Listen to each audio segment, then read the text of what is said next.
Your General Assembly preparation continues on the Westminster Standard Podcast. I hope all of you have a safe drive or plane ride to Richmond if you're going to be meeting us there, and I hope to see many of you this week in Richmond. On this week's episode, we hear from two church planters, and they give us testimony of how God has faithfully worked to grow His church in far-flung places, but they also share some timely exhortations regarding ministry, the mission of the church, and our life together in the Presbyterian Church in America. I hope you enjoy and are encouraged.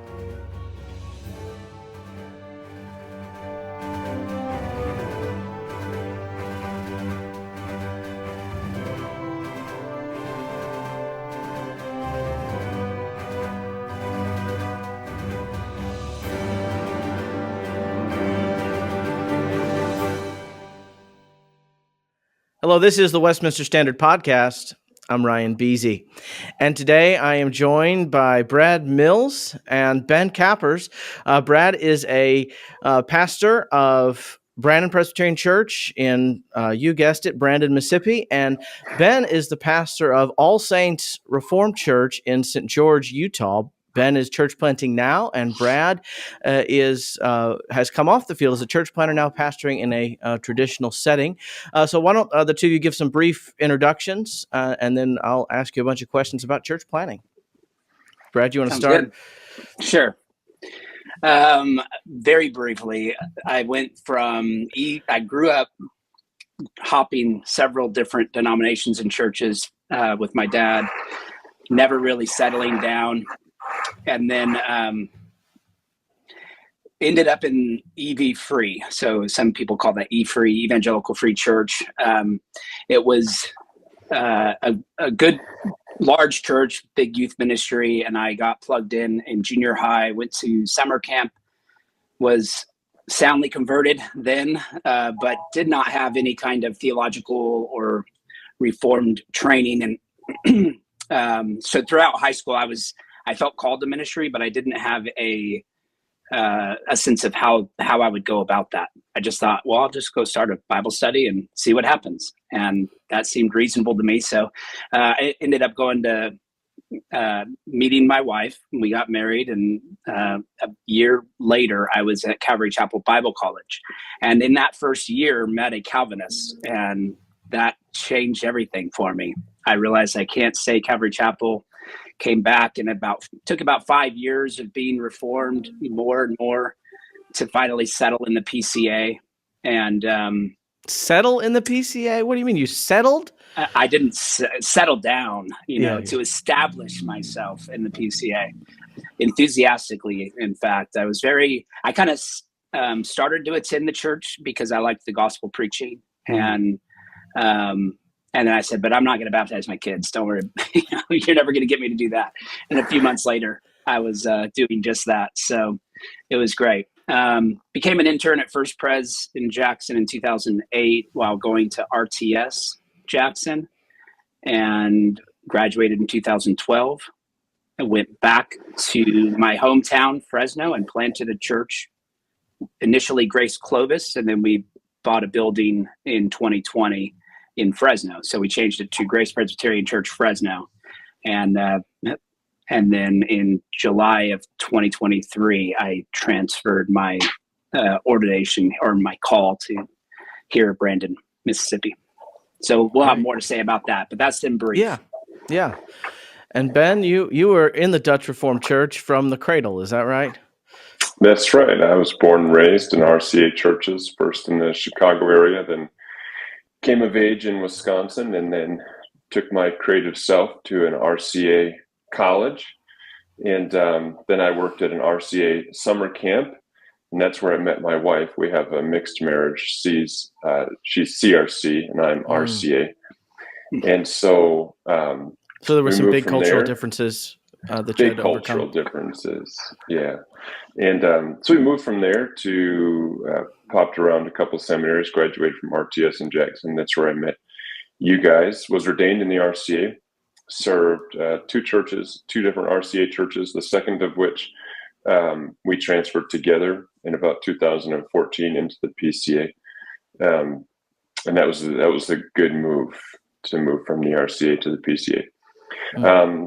So my wife's name is Melanie. We have 6 kids, and in 2022, in June, we moved out to St. George, Utah, and took the plunge to plant All Saints here, and that's where we are now. Great. So, I'm curious, when you first became interested in church planting. I mean, Ben, you went from an established historic congregation to planting a church in Utah, which I think constitutes an unreached people group, right?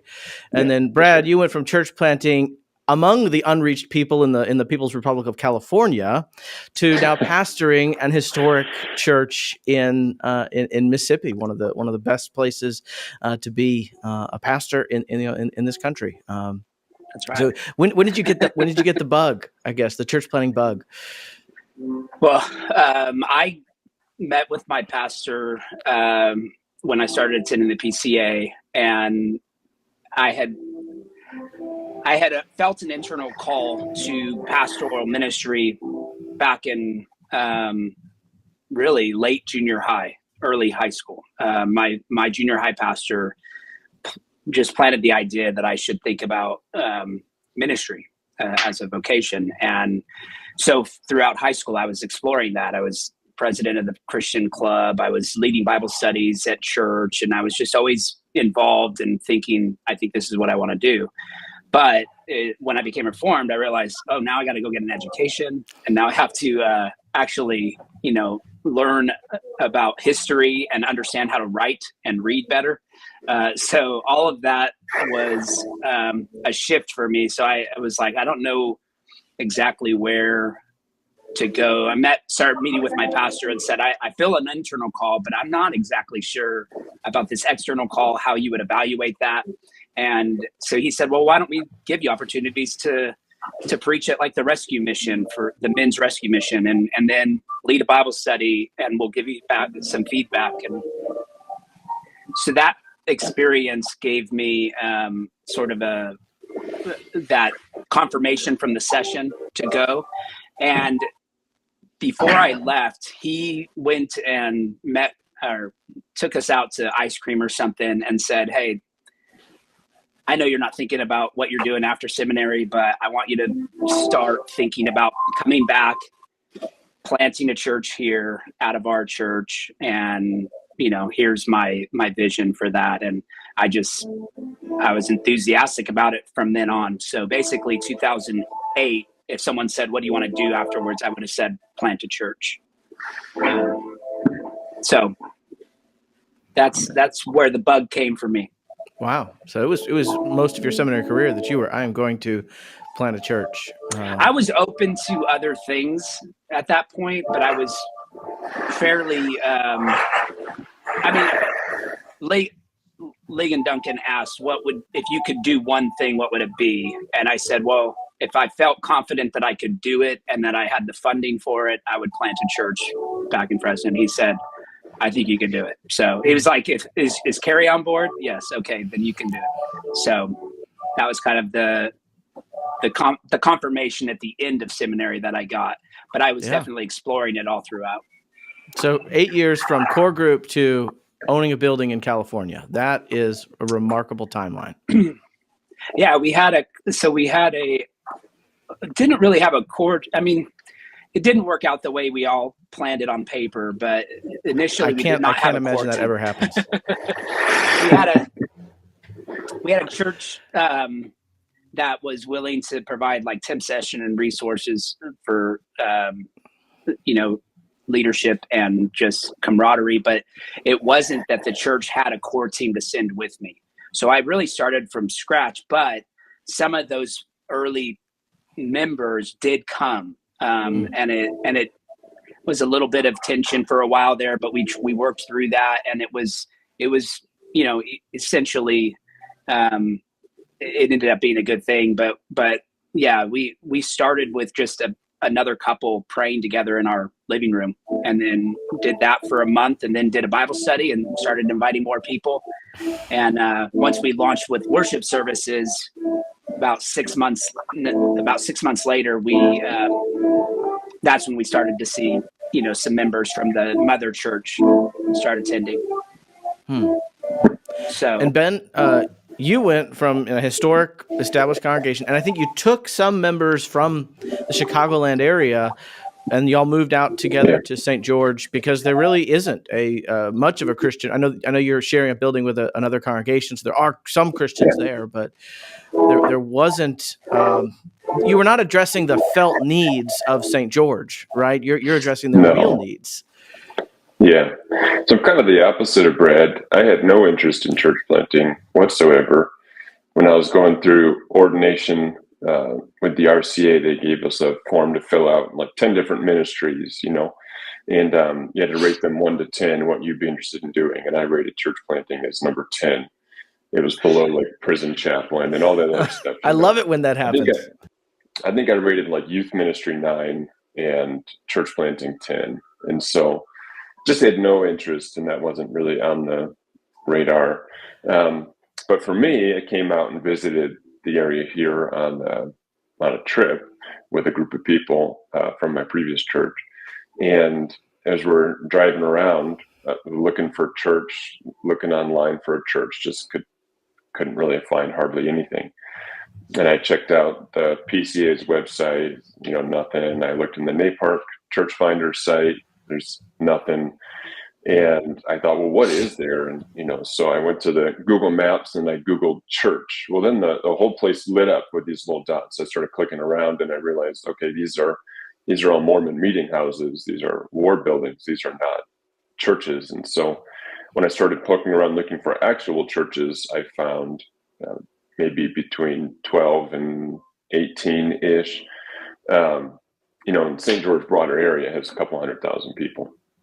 And so I thought, man, the nearest Reformed ministry here is, 120 miles away, 2 hours away in a different state in Las Vegas. And so that just kind of started to that drip, drip, drip nag on me.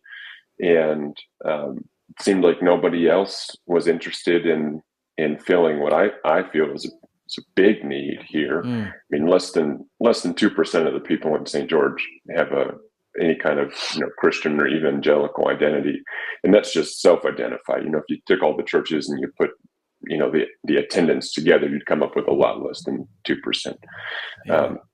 So I just felt like there was a big need, and I didn't see people crawling over themselves to make it happen. And so felt like, okay, this is what the Lord is calling me to. And so here I am at number 10 on my list. And it's all driven by need, and part of it was Brad. Brad recruited me to come out and be part of Northern California Presbyterian. And he promptly abandoned me about 6 months later. So lies.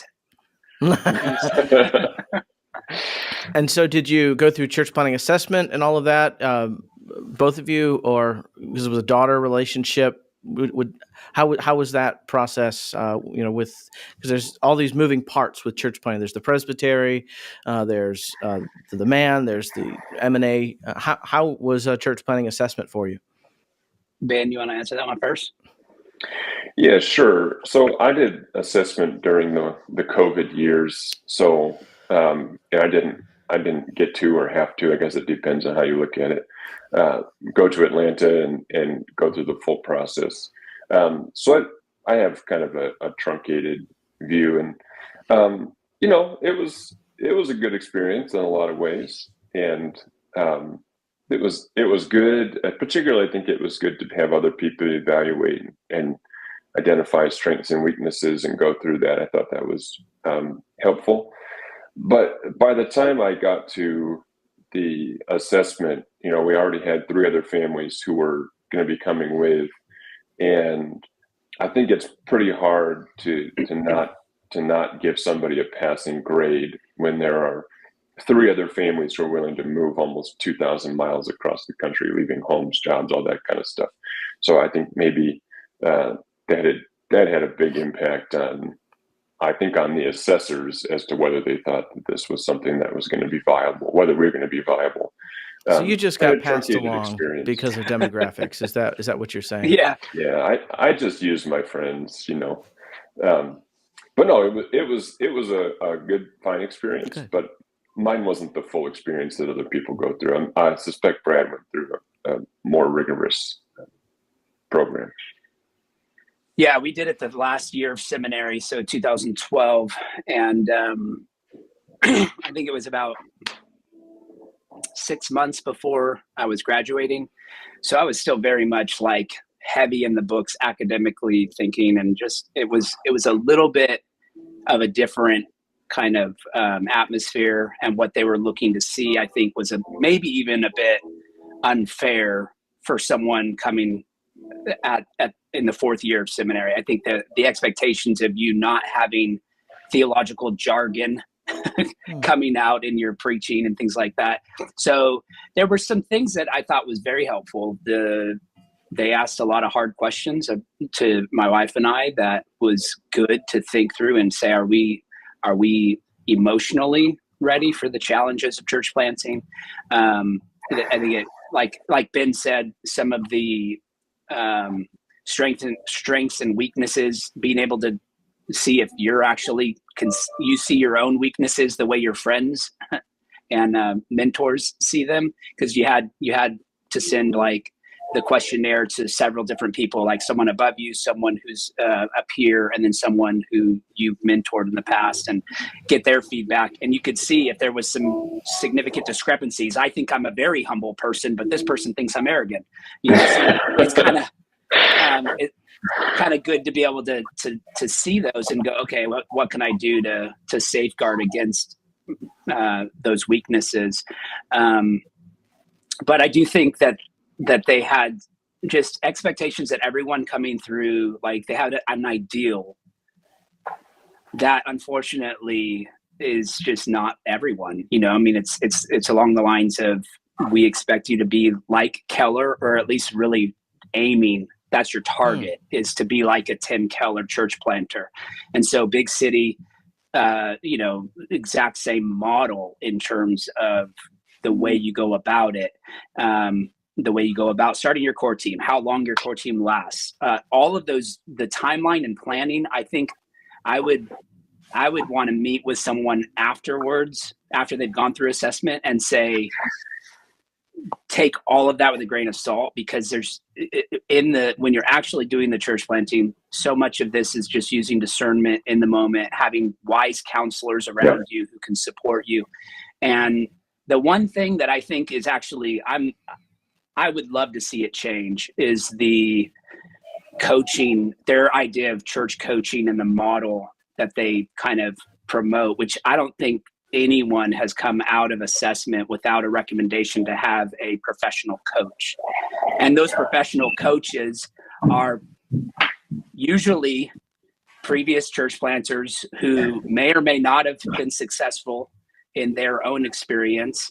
And it just feels very, very similar to like a multi-level marketing plan, where it's like, let you pay me to assess you, and then you pay me to coach you. And after you have 5 to 10 years of experience, we'll make you a coach, and you can do the same thing over and over. Now, of course, it's not literally a multi-level marketing scheme, but like, it just feels like that. And I really would love to see that model get just brought back under the presbytery, because there's enough, every presbytery has someone with church planting experience, probably, and they can do the job of a coach in the context that person is planting, and actually be much more helpful than someone who's not there and doesn't have a vested, they have a vested interest in getting paid, but they don't have a vested interest in the success of the ministry. I mean, yeah, like the presbytery is committed to this.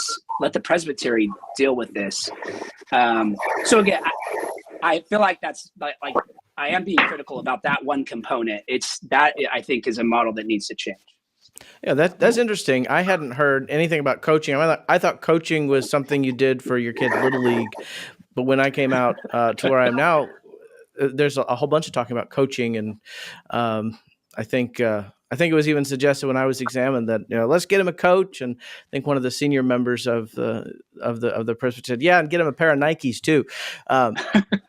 But so coaching, that certainly is a school of thought in our denomination. But I appreciate your focus on the presbytery. But Ben, you're what, 500 miles from the nearest church, Presbytery, fellow Presbytery Yeah. church. So, do you think a coaching Yeah, we're a model long might be ways, that's for something sure. more helpful in a situation where you're so far off from the nearest sister church?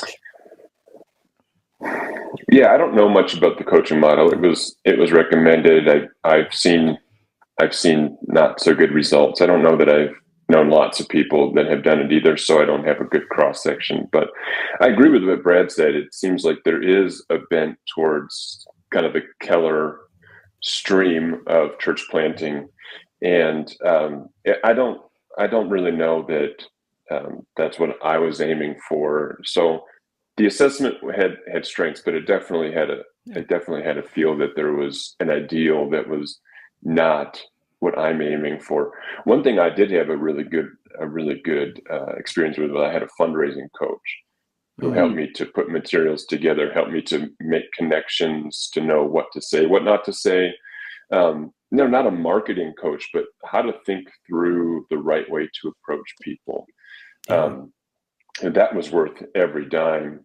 And a mistake I've seen people make that he was very clear not to make, and a couple others, is when planters move to the field and start their ministry before they have most or all of their funding locked up, because trying to get started while being underfunded, you're chasing two things that are difficult at the same time. And so that was a really helpful thing.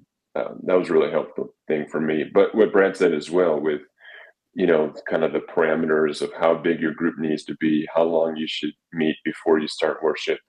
I came here and I had to throw it all away because we got 6 weeks in here, and I thought there's not a church I'm excited about going to. Our core group, we came out here to worship, and if we wait till we have 50 people, we might be waiting 5 years. We didn't know. That's kind of the ministry environment we're in, and so we just hopped in, and it was good, and it was really good for our congregation to grow because people had something to hop in on.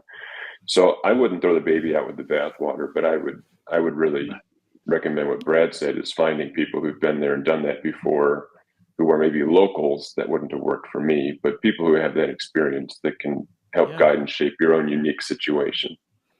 But both of you passed church planning assessment, and so it's not as though church planning is only trying to rubber stamp one type of church. Even if the assessors, Right. their experience is all one model, they're open to other models. So as you go, go ahead. I'm sorry, and just to add, I would definitely agree that the fundraising component of that process was exceptional. I learned a lot, and I think I had Fred Marsh. I don't know if, who it was doing it when you were there, but Fred Marsh was really, really good. And I could meet him and see him at General Assembly or something and ask him questions, and he'd help me. He was always very encouraging and helpful with that. So anyways, I don't want to just say I think the whole process is worthless, and not at all. It's just that one coaching component that really frustrates me. And by the idea of having a local, I mean Presbytery. So even though Ben is isolated, he has church planters in the Northern California Presbytery that are certainly capable of giving him the coaching that he would benefit from, and it would be directly related to the Presbytery. So anyways, that's all I'm saying. Yeah, I hear planter than I used to have. And I hear people criticize the church planning assessment and things like that, and I wanted to give you gentlemen as graduates or alumni of it an opportunity to speak to it, because I think there's some nuance needed in the conversation. That there may be things that we don't like about it, but I'm sure there are also things that are helpful, and that's going to be the way it is with any organization. Even maybe our own families. There's some things about my family that I don't like, mainly me. But with anything that we love, we want to make it better. So as you go onto the field, you have to come up with a mission and a vision. So what is the mission of the church as you consider what are we here to do in Clovis, in St. George? What is the mission of the church? Fulfill the Great Commission. Yeah. Make disciples. Make disciples. So what does that look like in these unreached areas, unchurched areas? I mean, Ben's is definitely more of an unreached area. The Central Valley of California was there were more churches. Presbyterianism was pretty much absent, but or what there was of Presbyterianism was mostly associated with the PCUSA or a liberal form. So it just, on that side of things, there was a need. Definitely, there was, the closest PCA outside of Fresno was Sacramento, 2.5 hours away. So that PCA was really unknown. But I would say just making disciples in that area started off with just building relationships with people in your community, in the neighborhood. You were doing a VBS in your backyard, weren't you, Brad? Yes. Yeah, we did backyard VBS. In fact, that was better than when we did it in the building the following year. We had a better turnout for the neighborhood one. So I would say we did everything we could. We tried to do block parties. It wasn't as successful. I think it depends on the neighborhood you're in. We tried to do like an ice cream social with our neighbors. And so things like that, we're doing our best to get to know people and then invite them to the Bible study and eventually invite them to church. So I'd say just an ordinary means of grace approach to fulfilling the Great Commission is going to emphasize Bible, word, sacraments. So worship is central to it. And that's partly why I agree with Ben. I don't think you want to delay longer than you have to start a worship service. You start it as soon as you have people ready to go. And I think it's an excellent way to introduce them to Presbyterianism. Obviously, they're not going to expect a full, choir in front if that's an expectation or something. So and the quality of your music leader is going to vary. You work with whatever God provides, but I think an ordinary means of grace is going to jump into the Word of God sooner than later. Explain and practice the sacraments together, enjoy prayer together, and I think the church ends up kind of really fulfilling kind of a combination of the Great Commission and Ephesians 4, equipping the saints for the work of ministry, not viewing it as just the church planter doing the ministry and you're just coming along, but no, you're actually part of the process here of planting this church. So, yeah.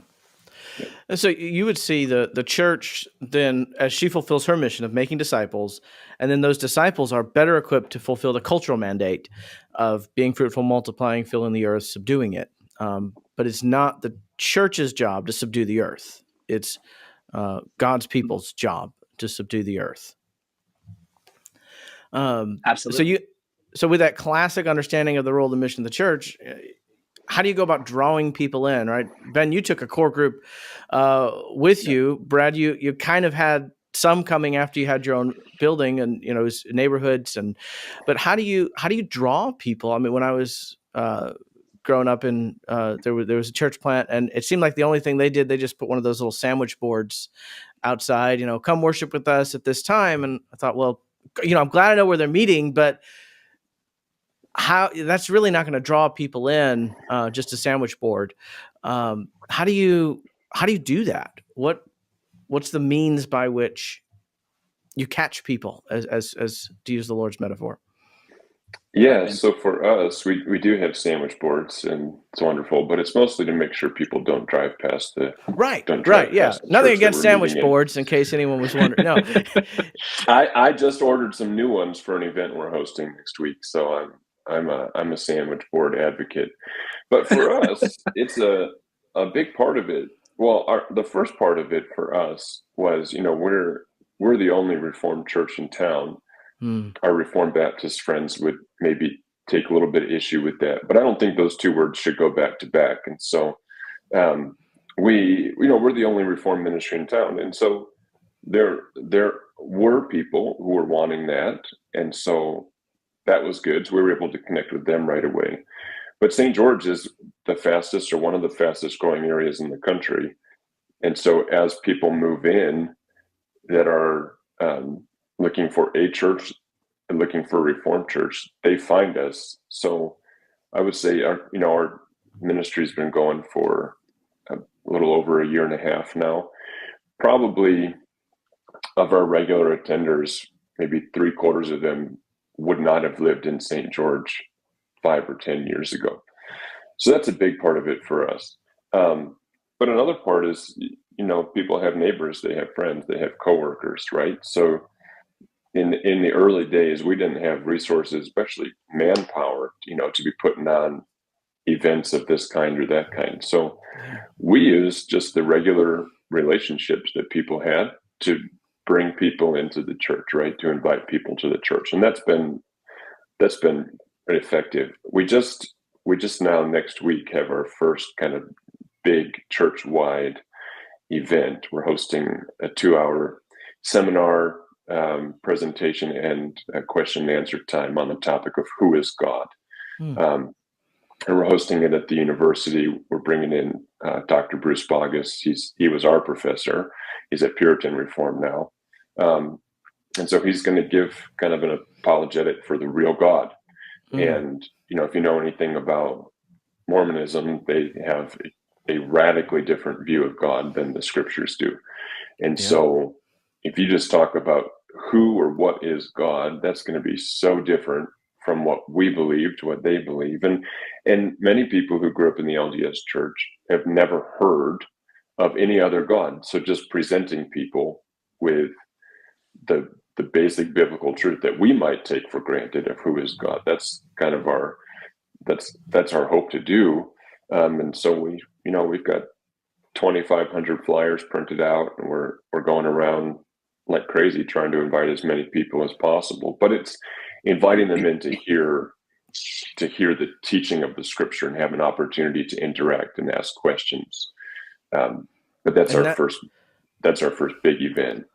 And so fundamentally, it's the word that is drawing people. It's not a gimmick. I remember when I was in Mississippi, there was some evangelistic event not done by the PCA church, but they were giving away 22s, and 22 the bullets, and those ones, they were hard to.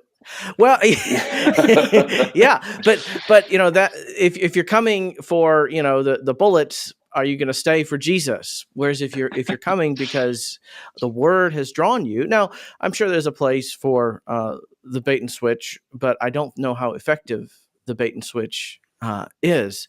But church planning and ordinary means of grace ministry is going to look different where in whatever sort of community you are, and Ben, confronting people with the true and living God there in a Mormon area is so vital.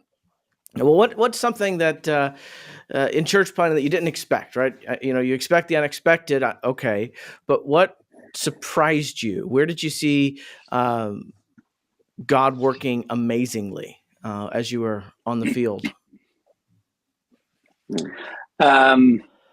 Well, a couple of things. One was that surprised me and took everyone off guard, though, was COVID. I mean, definitely navigating through the COVID challenges was difficult in any context. But when you're a fledgling church, it's a whole different ballgame. And we had particularized in 2018.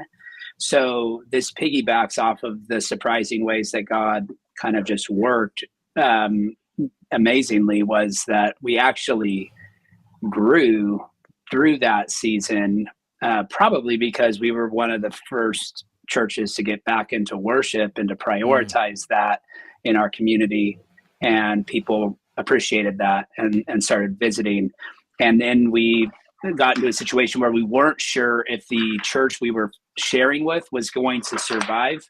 And so we started looking around for another situation, and we thought, well, let's explore what churches are available to buy, or we didn't have the money to build, so buy a piece of land. So we ended up finding a church that was being sold in Fresno, and we put an offer on that, and the Lord blessed it. So that was all very encouraging to see that in a season when a lot of churches were struggling to survive, we actually grew and were blessed by it.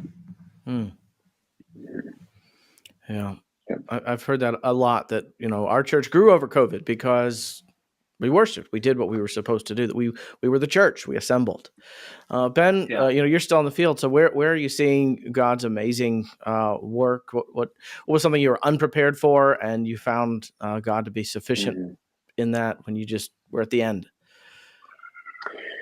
Yeah, we didn't have a sending church or kind of a sending agency of any kind, and St. George has a high cost of living, so staring down the barrel of having to raise a considerable amount of funds literally from scratch, that was intimidating, and I didn't know what to expect with the fundraising. And what I didn't expect was how generously the Lord was going to provide. And I didn't expect how enthusiastically churches were going to support us. It wasn't just like, yeah, we'll put you in the budget, but people are eager to have me come and speak. They reach out. Different churches are hoping to send groups out to visit us. And so it kind of feels like it's more than just a support, but it's kind of an embrace. And I didn't expect to have that good a relationship with a lot of our supporting churches. I didn't expect to grow as quickly as we have. That's been really good. And so I think those are good, but I also did not anticipate how disconnected the distance would make me feel from the broader PCA world. I came from a Metro Presbytery. We had maybe a dozen NAPARC churches within a 20-minute drive from my house, and so I kind of had my, I could always have lunch with somebody if I wanted. I'd see people, and so that's a lot different now. And so that adjustment from being kind of in the middle of things to being totally on the outside, that's been a little bit more difficult than I expected it to be on the front end. And I don't have an assistant pastor or kind of anybody that's just in the office all the time or anything like that. So that was a bit more difficult of a transition than I expected it to be.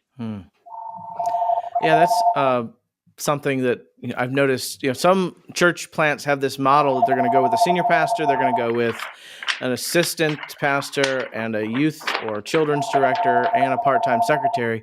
So they're starting out with 3.5 people on staff, which is, I'm glad that they can do that. I am. That's not a criticism, but sometimes it's just you and your core group, and of course the Lord empowering all and giving all the growth. So, Ben, you mentioned you're not having a sending church. How does the polity work? Brad, you had a borrowed session or a temporary session. Ben, talk to me about the polity. I know you've been on the Polity Matters podcast to talk about that a little. But how does it work with being a church plant and then Brad certainly becoming a particular congregation? Yeah, so I'm the sideshow on the Polity Matters podcast. I'm the little asterisk at the end. They throw me a bone. They're hating on the office of the evangelist, and then I think Fred Grick goes, "Oh, but there's this exception," and so. But anyways, I do serve as an evangelist, so I don't have a temporary session. I don't have a mother church session or anything like that. And I think the Book of Church Order and Language is an unreasonable distance from another PCA church. And so we fit that bill pretty easily. And so that looks a little unique for me in that I can receive and dismiss members and perform the sacraments without an immediate session oversight, which is very helpful, rather than having to have, I don't know, we've got 50 members or something, instead of having to have them interviewed by people they don't know.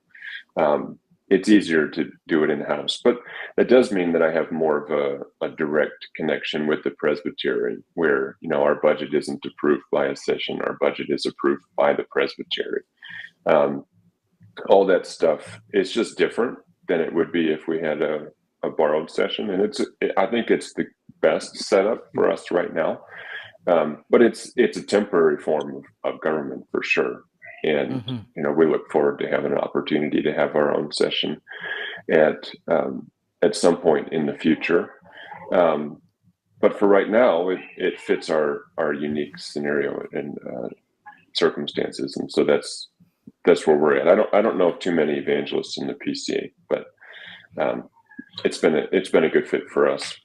Yeah, I'm sure that maybe there are some guys who like the autonomy and the flexibility of being an evangelist. But from what I'm hearing, you're wanting elders locally that can know your people and who can come alongside with the people, because that's a lot just on you. But Brad, you had a sending church and a temporary session. How did that work out? Yeah, so the church that planted, our mother church was in Fresno, and so we had their session. I met with them. I went to their session meetings, and just a portion of the beginning of their meeting was devoted to Grace Clovis and any matters that I had. And then I could leave, and they would finish up their meeting. So the tip session was definitely an ideal scenario, I think. And but it is nice to be able to do it in person. It's harder to have your session all by video conferencing or something, and to allow for those tip session elders to occasionally visit your church. That's all very much like unavailable to Ben in his context. But I think the overall model is preferred, that you would have elders given oversight to the church temporarily until you have the time to particularize, which just means you have your own elders trained up, preferably deacons as well, but it's not an essential component. If the diaconate duty would just fall to the elders if you don't have any deacons.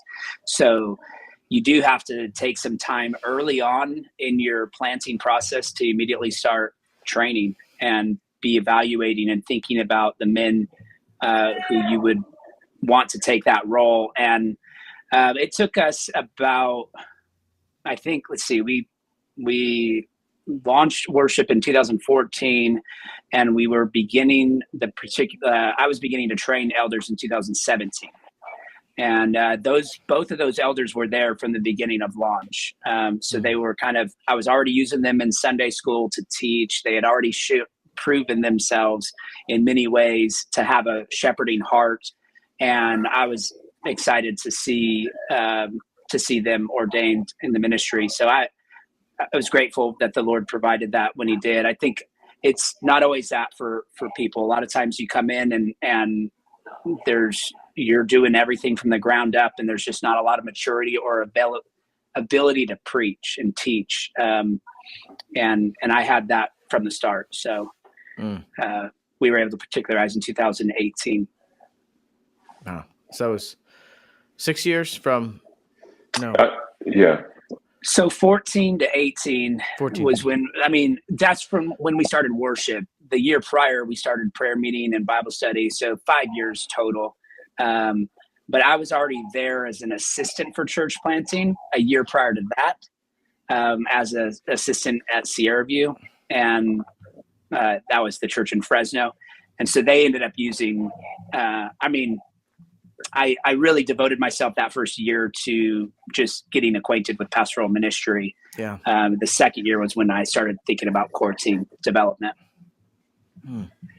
Yeah, it's a good situation for me because the three families that I moved out with, all three of those men are ordained deacons. So they're not installed at our church, but they'd all served as deacons very well before. So brought some experience.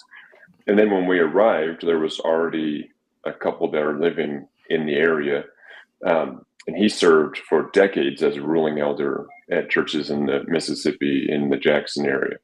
So again, not an installed elder here, but somebody that has that kind of experience, and kind of has that kind of elder gravitas that that lends some comfort to the congregation as well. So, the Lord has really blessed us with some good on the ground leadership that, I don't have to sit and call shots. There's guys that I can work with really well. And I like to use the pronoun we instead of I as much as possible in church planting. And I get to do that a lot with the guys that the Lord's provided for us here. That's great. And so you can, hopefully count on some of those men for elders and deacons, because you said you have about 50 members. So that's close to your average PCA church size. Yeah. I know I'm one of the old guys. There's only a handful of people who are older than me in church. We have a lot of young families, which is great. This from the guy who youth ministry was number 9 of 10 of things he wants to do. We'll have to bring somebody in at some point. That's just, isn't it wonderful when God does that? He takes the things like, no, I am not doing that. And that's exactly what you're doing. And he's going to bless you in it. Well, what, as we kind of wrap up, what excites you about the PCA right now? I've been very enthusiastic about I've gone to every General Assembly since I was ordained, and even one before that, just to begin talking about the church plant with people and networking. But I think we're on the right trajectory on a lot of matters. So I'm excited to see us continue to kind of hold the line on matters where there's a lot of cultural pressure to compromise. I think we've reestablished ourselves many times, and some people would say we overstate our position at times, but I'm a fan of that. I think at a time when the culture is shouting and screaming as much as they possibly can, we can't just be quiet and say, well, I already responded to you 10 years ago. I think it's helpful to realign ourselves with one another and with Scripture, and just to be open and honest about where we are. Just like you're talking about the bait and switch, like we don't want to make anyone think that we're sympathetic to some cultural movement, and so I'm happy that nothing has gained traction really that where there were murmurs early on, right after like COVID and social justice things. I think we could have really gone in the wrong direction quickly, and I felt like we didn't. So I'm happy with that. Yeah. Ben, anything excite you about the PCA? Anything at all? Yeah, I had written down what Brad said, but I think too, I'm encouraged that there's a steady stream of solid confessional young pastors coming into the PCA. That's an important thing, and I'm also encouraged that there's still a stream of churches coming in from more mainline denominations, and I think that's important. Maybe it's self-promoting because I did that. But when you come in from the main line, you can know what liberalism looks like, and you can know how it starts. And so I think that that's a helpful thing. But that seems to me that there's a steady stream of solid up and coming, Orthodox evangelical teaching elders into the PCA. And that gives me encouragement that we're not going to be, floundering 20 years from now when some of the old bastions are gone. I think the Lord is continuing to raise up good men, and that's really encouraging for me. Yeah, we're in a transition period demographically that there's a remarkable number of prominent flagship type pulpits that are vacant or approaching transition. And looking around the PCA, I see that a lot of young men and a lot of young men with solid footing in the standards. And Brad, in your presentation, that was one of the things that struck me that when I was there, and we didn't overlap, but the older men, they were solid, they were sound. They knew the confession, they loved the Reformed faith, and this is not to criticize them, but the guys coming up that I had seen graduate from RTS and that graduated with me or a little bit behind me, they were even more solid and more sound. Mhm. And it was because of that older generation holding the line that guys in my generation had the liberty to become more invested in the Reformed faith. And we see that, not just in the Presbyterian Mississippi Valley, at least but I see it across the denomination, that because of the faithfulness of the generations that have come before us, the guys coming up now are even more faithful. And I think former moderator McGowan made that same point, or similarly, but said it better at his address before the General Assembly almost a year ago now. But yeah, I'm so encouraged by what I see coming up the line or down the line in the PCA. And yet, y'all do you see any challenges for the PCA? Especially having been in the West Coast, you've seen the way things probably will be 10 or 15 years down the line here on the East Coast. Yeah. I mean, do you want to answer this one first, Ben? Since I stole your answer last. Mine is kind of the flip side. My concern would be that even if it's just certain segments of the denomination start to loosen their expectations for pastors to the extent that we're ordaining men who are not going to be able to hold the line.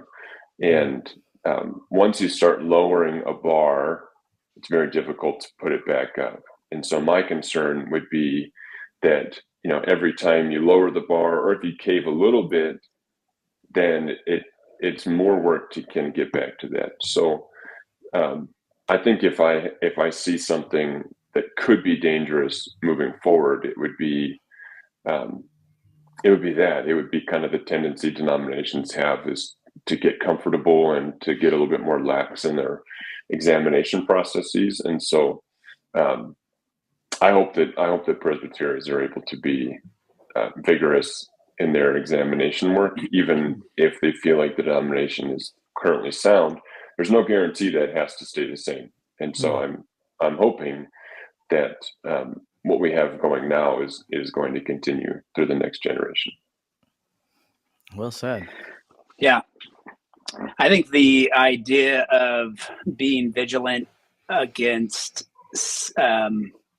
social justice will have to remain a topic. It's and I just seen differences of opinion about these issues, certainly from presbytery to presbytery. And those opinions haven't changed over the last 4 years. I think we've gone in the right direction as a denomination, but that's not because we've convinced our brothers that they're wrong, right? So I think we do need to keep having the discussion in terms of, I guess, clarifying what we mean by like biblical justice and how it's different from social justice. I think those kinds of things have got to be clear. And I don't know I just think that's always going to be a concern in the background as long as it's so prevalent in culture. Because we do have a large group, when we think about fulfilling the Great Commission, it is a desire to see the church have an impact and to become, to draw people in. The language we were using earlier, it doesn't have to be a negative thing. It doesn't have to be filled with compromise. It can be like, we want more people to worship, but the way we go about that and what we're using to draw them in should not be because we're feeding and catering to a baser nature for, like some power dynamic that we're trying to promote, or like to bring equity into culture as if that's all part of our mission as the church. I think those kinds of discussions have got to be, the parameters have to be set within a way that's consistent with our standards and with scripture. It's kind of a separate thing, but just another concern I would have, and something we saw out west, was I think people who have a very vocal presence online and a very poor kind of ethic for pastoral ministry. It's sort of this, like, I'm more interested in changing the world through X, through Twitter, than I am through shepherding the flock that God has entrusted under my care. And that kind of attitude that I think it's just a cultural I don't know how to put it, but it really is frustrating when you see churches falling apart and the pastor getting promoted and supported online as if they're changing the world. That's frustrating. So I think we have to be careful, and pastors need to be trained up through through seminary and through their presbytery about what caring for souls looks like. I think the less we spend online, the better. Yes, well said. What are your hopes for the Presbyterian Church in America? We just celebrated our 50th. When we celebrate our 75th, what do you hope that we're celebrating? I suppose you both alluded to something of that, but 2 or 3 things that you'd like to see us remark on at our 75th anniversary. Theonomy is dead. I hope we're again. Yeah. Yeah, theonomy seems to have celebrating. come back. You hope you're celebrating what, Ben? Sorry. I hope we're celebrating a really healthy PCA in the state of Utah.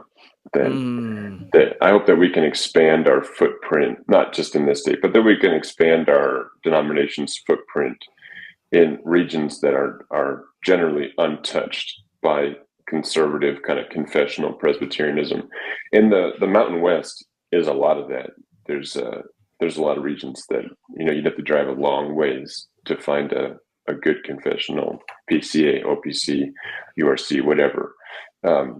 And so I think that would be wonderful, is if the denomination's footprint could expand into regions that it isn't. And to do that, it's going to take, planting robust Orthodox, Reformed, evangelical churches.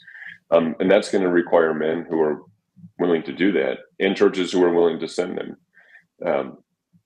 So I think I'd like to see a lot more pins on the NAPARC map west of the Mississippi.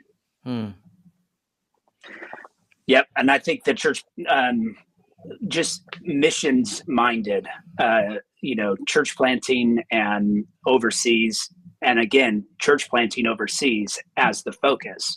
I think I would be very encouraged if the people who say they're planting a church had the ability to do so. They had elders on their mission team. They had people who could actually work toward that. I think sometimes church planting gets the funding, and so people use it, but they're not actually committed to church planting. They're committed to some cultural, relationship model that they're just trying to build the groundwork for a future team. I think that kind of language we need to separate kind of what we're raising funds for and be honest about that. And then actually put in place ordained men who could plant a church overseas. We've got some incredible people right now that I think are doing excellent work overseas and in our nation, planting churches. So I want to see that kind of continue to thrive, and just with a robust commitment to ordinary means of grace. We oftentimes just think in my mind even tends to think I just don't want to lose the ground we've gained instead of actually gaining ground. We're just thinking about conserving, and our mindset needs to change to be confident that God is doing a work, and that it's his ordinary means of grace that can accomplish that work through flawed and foolish people. So I think there's hope for that, especially from the young men I see coming out of seminary and who are excited to plant. I'd like to see more of it. Yes. Well, anything else? Any last words? I should probably defend myself against Ben's accusations that I left him high and dry in Northern California Presbyterian. No, I'm actually really happy that the Northern California Presbytery received a guy like Ben Coppers, and just prior to him, a good friend of mine, J.C. Cunningham in Hawaii.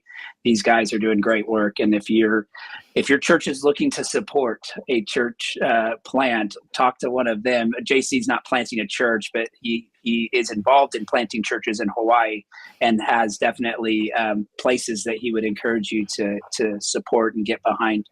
And certainly if there's guys that agree with that Ordinary Means of Grace model, I think Twin Lakes Fellowship is doing a wonderful job of training up these men and giving us a network to build